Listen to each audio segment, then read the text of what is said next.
مجاني تحت واجيب اصحابك بقى بيست فريندز بقى.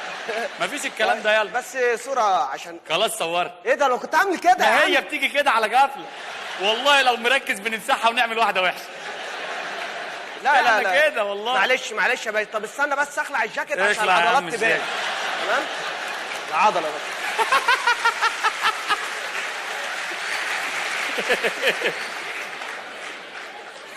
لا مش هصورك. لا ليه بس يا باشا؟ لا مش هصورك. انا لا بس عشان العضلات فاهم. انت لابس قوس قزح؟ اه انت مثلي؟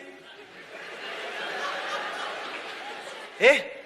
انت مثلي؟ يا ريت ابقى مثلك يا باشا. لا يا حبيبي، لا يا حبيبي، ما تجيبهاش فيا يا اخويا. ايه ده؟ ما تجيبهاش فيا، مش ناقص. ازاي يعني؟ انت مثلي؟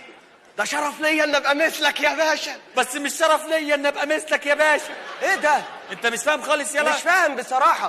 طب مش عارف افهمها لك ازاي. طب بص، عشان هقولها لك بطريقه بسيطه. ماشي. انت التيشيرت ده مش انت متصور بيه ومنزل الصوره على الفيسبوك؟ ايوه. نفهم من كده ايه؟ ان انا ماشي على الموضه. لا يا اخويا، كده مش ماشي على الموضه، انت كده ماشي على حل شعرك يا ابني. افهم، انت مش فاهم. مش فاهم. طب انت التيشيرت ده مش بتتصور بيه وتنزل الصوره على الفيسبوك؟ مين بقى بيعمل لك لايكات؟ معظمهم رجاله واجانب. نفهم من كده ايه؟ ان انا عالمي.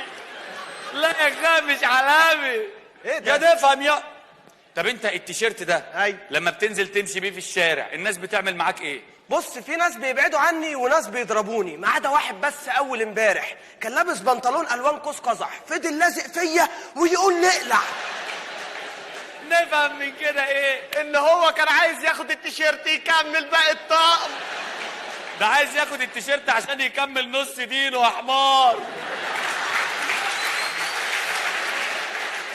اعمل فيك اقطعه بطوبه ده ولا ايه ده؟ انا انت مش فاهم خالص. مش فاهم. انت ليه قافش في الوان قوس قزح؟ لو تفتكر زمان التلفزيون بعد ما كان بيخلص ارسال كان بيجيب الوان قوس قزح برضه. نفهم من كده ايه؟ نفهم من كده ان كنتوا بتنيمونا بدري وتلعبوا في الارسال يا باي.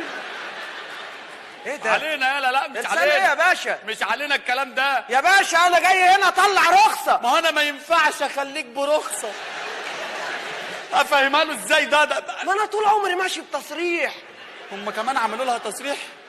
دي طب البلد لا، باظت. بص يا باشا حضرتك مش فاهم. تعالى اوديك للمأمور. استنى المأمور. هو بقى المأمور اللي هيظبط. لان المأمور. لا يا حبيبي شيل ايدك. شيل ايدك، مش ناقصه شبهه. ايه ده؟ شوف اتفضل يا حبيبي. المأمور اكيد هيبقى انت في امريكا روح، هيفرحوا بيك قوي. ده اوباما هيزيط.